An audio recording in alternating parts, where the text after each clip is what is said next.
که چېرته تاسو مالی پریشانو کې مبتلا یې، ګوره مال د ایمان دپاره ډال دی، دا یاد ساتئ. نن سبا ډېر خلک ګمراه شي څه د وجې نه، دی غریب وي او نورو ته ګوري چې دوی خو مالداره دي. بله ورځ څورې زه وشو یو کس راته یاره استاد جي فلانی خو منځونه هم نه کوي او بیا هم چې دی مال حال ورسره ډېر دی. ما انا لله و انا الیه راجعون. دا مال د ایمان دپاره یقینا چې ډال دی، دا د انسان ایمان خطره کې شي. نن سبا کمزوري مسلمانان دی چې وګوري دی دغه غیر مسلمو ته، کافرانو ته دا بنګلې دي او موټرې او چاکرې او نوکران ورته ګرځي، نه یې په دې دوکه شي. په دې دوکه نه شئ. ګورئ هغوی دپاره خدا دنیا جنت دی. نو یاد ساتئ چې مال د ایمان دپاره ډال دی. نو الله نه به غواړو چې الله حلال مال راکړي. ټولو مسلمانانو ته الله ورکړي.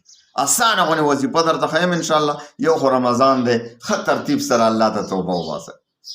مسلمان باندې چې تکلیف راځي څه وجه باندې راځي، الله پاک یو خدا چې د هغه ګناهونه معاف کوي، بل درجې اوچتوي. نو الله نه به دا غواړو چې الله موږ ډېر کمزور یو، خدای پاکه موږ مه امتحان کوو، موږ امتحان کې مه اچوه. دلته کې د پېښور کې یو هغه چې دی نو دا دعا کړې وه، یا الله په ما باندې کله هم د مصیبت دعا نه غواړي، د امتحان دعا به نه غواړي، الله نه به عافیت غواړي. هغه دعا کړې وه یا الله ما باندې داسې امتحانات راولې لکه په ابراهیم علیه السلام چې دروست. هغه بیا چې دی نو داسې تکالیفو کې مبتلا شو، بس وخت د قبلېدوی. هغه داسې تکالیفو کې مبتلا شو چې اړوچلې نه ورتلو. بیا څه وي، یا الله ما خو هسې ټوکې کوي. نو بیا به چې دی نو بیا به خدایمانئ داسې دعا قطعا نه کوي. ګورئ الله نه عافیت غواړئ، الله نه خوشحالي غواړئ، الله نه سکون غواړئ. او بیماری چې دي دا په څه وجه راځي، الله پاک یو خو دې موږ ګناهونه معاف کوي، بل موږ ته درجې اوچتوي، هغه درجو ته موږ نشو رسېدی، الله را باندې بیماري راولي. خو لیکن موږ به الله نه بیماري نه غواړو. الله ته به یو یا الله تا یا الله کریم ذاته تا ته خو پته ده چې موږ ډېر کمزور یو، نه بیماري برداشت کوی شو، نه تکلیف برداشت کوی شو. موږ ته پته ده چې دا ستا رحمتونه دي، ته په دې موږ ته ګناه معاف کوې، موږ ته چې دی نو درجې اوچتی. خو الله موږ ډېر کمزور یو. دا د بیمارو دا نعمت، دا د تکلیف دا نعمت، دا د مشکلاتو دا نعمت، دا راته د ښه صحت او د خوشحالۍ او د سکون او د راحت او د عافیت په نعمتونو کې بدل کړه. الله په دې کې راته بدل کړه، ته را باندې احسان وکړه. نو الله نه به خیر غواړو، الله نه به خوشحالي غواړو. نو مال چې دی مالي پریشانی نن سبا راشي، بس ایمان پرېښودلو ته نعوذ بالله بعض انسان تیار شي. الله دې نه کړي، الله مو دې د ایمانونو حفاظت وکړي. نو مالی ټینشن مونږ به الله ته توبه وباسو چې الله پاک ته توبه وباسو، انشاءالله رحمتونه به رانازل شروع شي، رانزول شروع شي انشاءالله.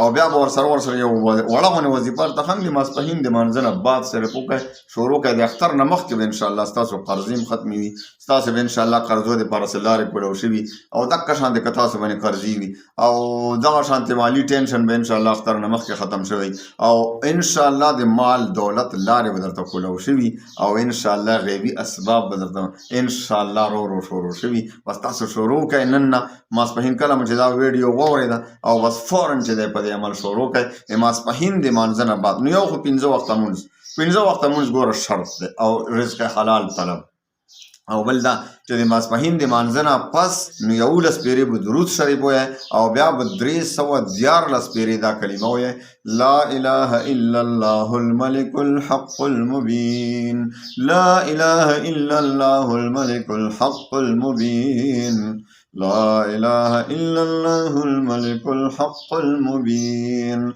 دا کلمه به 314 پېرې شروع کړئ او اخري کې به بیا 11 پېرې درود شریف ووایئ. دا خپل د زندګۍ معمول جوړ کړئ. په څو ورځو کې څه کوئ، په وړاندې ورځ به ستا زړه ته اطمینان ورسي چې انشاءالله اوس به الله ما ته مال حال راکړي، ما ته به فراواني راکړي، ما ته به فراخي راولي، انشاءالله رزق حلال نه مالامال کړي. انشاءالله څو ورځې چې عمل شروع کړې نو تاسو ته به لارې ګلاوېدل شروع شي. خدای ته وګورئ، الله سره واسطه جوړه کړئ، الله سره تعلق جوړ کړئ. هر څه خو د الله دي که نه، دا ټولې خزانې د ځمکې دي که د اسمانونو دي، دا ټولې د الله ولله میراث السماوات والارض. دا بنګلې او هر څه پاتې کېدونکي دي. موږ نه الله ته متوجه شو، زیات توجه موږ آخرت طرف ته وکړو، دنیا به مو خپله ورسره سمیږي.